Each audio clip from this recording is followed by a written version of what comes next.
जय माता दी। जय माँ राजराजेश्वरी। आप सभी भक्तों को मेरा प्रणाम। आप सभी का हमारे माँ राजराजेश्वरी ज्योतिष केंद्र में आप सभी का स्वागत है। जिन भक्तों का, जिन जातकों का आज के दिन जन्म दिवस है, नए कार्य की शुरुआत है, उनको भी हमारी तरफ से बहुत बहुत शुभकामनाएं। प्रिय साधकों, आज हम आपको जानकारी देने वाले हैं जो आपकी जन्म पत्रिका है, जो आपकी कुंडली है, उसमें राहु और केतु यदि पीड़ा कारक हो, उनके साथ शनि भी युतिबद्ध हो, तो चाहे राहु की दशा क्यों न चल रही हो, चाहे केतु की दशा क्यों न चले, अंतर्दशा क्यों न चले, आपको पीड़ा ही मिलती है। अब देखिए, सबसे पहले आपकी कौन सी राशि है। आप अपनी राशि मुझे कमेंट करके जरूर बताएं ताकि हमें पता चले आपकी कौन सी राशि है और आपकी राशि के अनुसार आपको राहु और केतु कैसा फल देने वाले हैं। साथ ही यदि राहु और केतु शुभता में आते हैं, शुभ फल देते हैं, तो इंसान को रंक से राजा बना देते हैं। जो उसका जीवन नीरस चल रहा है उसको सुखमय बना देते हैं। तो सारी जानकारी आपको इस अंक में मिलने वाली है। सबसे पहले आज का जो पंचांग है वह देख लेते हैं। आज का पंचांग है संवत 2083, 3 जुलाई 2026, कृष्ण पक्ष, तृतीया तिथि, श्रवण नक्षत्र और शुक्रवार। प्रिय साधकों, आपको पता होगा जिस जातक की जन्म पत्रिका में राहु और केतु, क्योंकि राहु केतु से काल सर्पदोष का निर्माण ही होता है और उसके लिए आपको अपनी जन्म पत्रिका या डेट ऑफ बर्थ भेजनी होगी। उससे हमें पता चलेगा आपकी जो जन्म पत्रिका है उसमें काल सर्पदोष का निर्माण हो रहा है या नहीं। आपके जो 12 भाव होते हैं, 12 भाव में से 12 प्रकार के काल सर्पदोष होते हैं। तो काल सर्पदोष से संबंधी हम अगला अंक बनाएंगे, उसमें आपको जानकारी देंगे। अब सबसे पहले बात करते हैं राहु और केतु के बारे में। राहु और केतु यदि अच्छी अवस्था में नहीं है तो जो आपका जीवन है वह नेफ फल प्रदान हो जाएगा आपके जीवन में।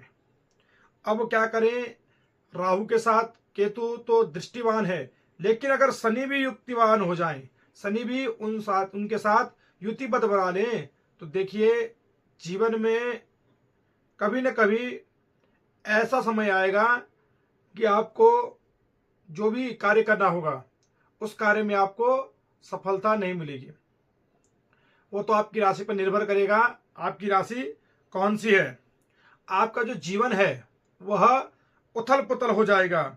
आप अपनी तरीके से हर एक कार्य को अच्छा करना चाहते हैं, हर एक कार्य को बहुत ही सुंदर बनाना चाहते हैं, लेकिन वह कार्य जो आपके द्वारा किया गया काम है उस काम में आपको सफलता नहीं मिलेगी।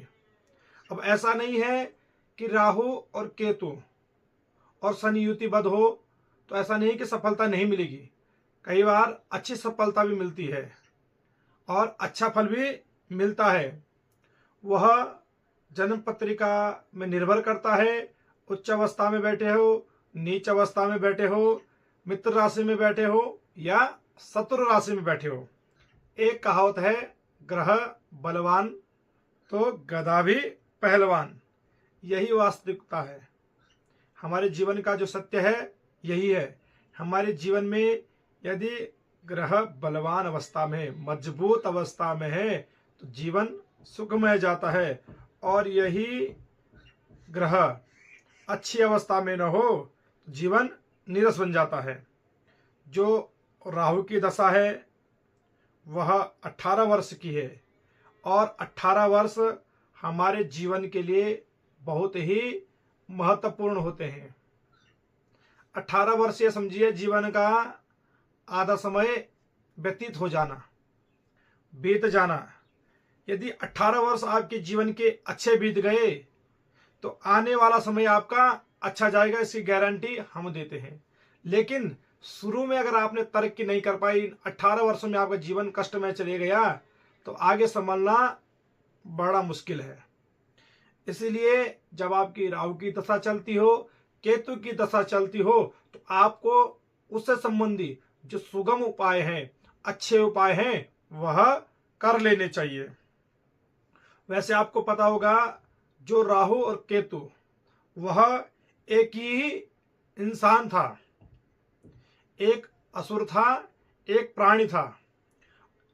कहने का तात्पर्य यही है, जब समुद्र मंथन हो रहा था, समुद्र मंथन में असुरराज बलि की तरफ से जो स्वरभानु नाम का एक राक्षस था, वह समुद्र मंथन में अमृत के लिए राक्षसों की तरफ से समुद्र मंथन में था।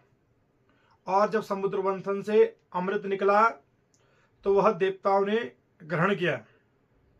तो देवता जब अमृत ग्रहण कर रहे थे, तो स्वरभानु जो राक्षस हैं, उसने क्या किया, देवताओं का वेश धारण कर लिया, देवताओं का रूप धारण कर लिया और क्या है, अमृत पी लिया। इतने में भगवान विष्णु को पता चला था। भगवान विष्णु ने क्या है, उसका सर धड़ से अलग कर दिया। तो जो स्वरभानु नाम का जो राक्षस था, उसका सर क्या बना, राहु, और धड़ क्या बना, केतु। तो केतु क्या है, बिना विचारे कोई भी काम कर देता है। तो जब केतु की दशा चलती है, धड़ का अर्थ तो उस पर दिमाग तो है नहीं है, तो वह बिना विचारे ही कार्य प्रारंभ कर देता है। इसलिए जब भी आपकी केतु की दशा चलती है, केतु की महादशा चलती है, आप बिना विचारे ही कार्य प्रारंभ कर देते हैं। इसी प्रकार राहु है, राहु जो राक्षस था स्वरभानु, वह उदंड तो था ही। अब उसका दिमाग तो है पर धड़ नहीं है, इसलिए वो दिमाग से क्या कर रहा, उदंडता मचाता है। जब राहु की दशा चलती है तो इंसान कई बार क्या है, उदंडता वाले कार्य करने लग जाता है, और ऐसे कार्य करता है जिसकी वह स्वयं भी कल्पना नहीं कर सकता है।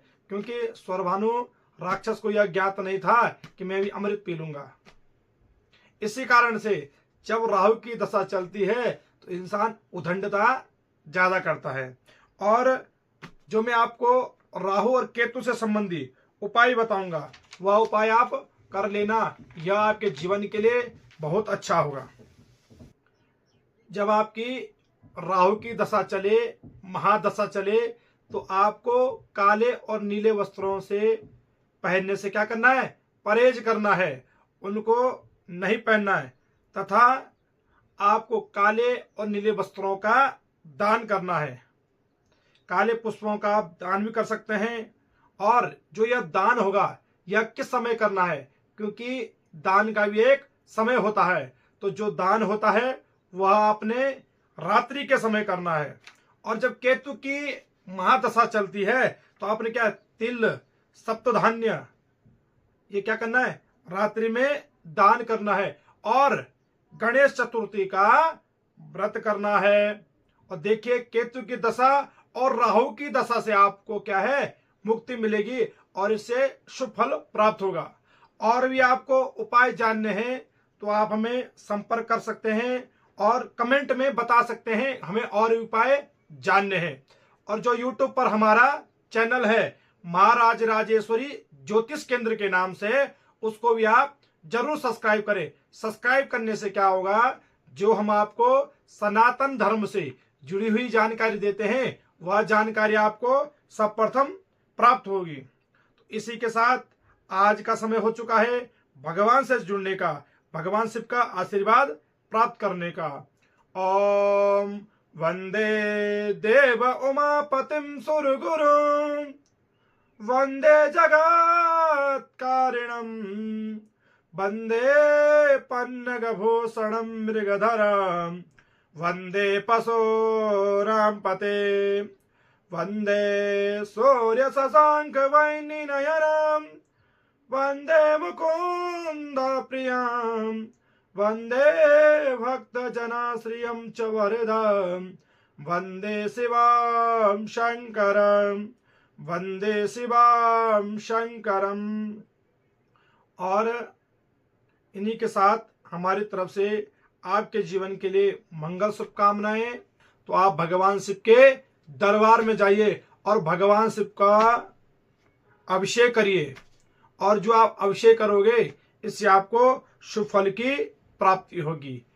जय माता दी, जय मां राजराजेश्वरी।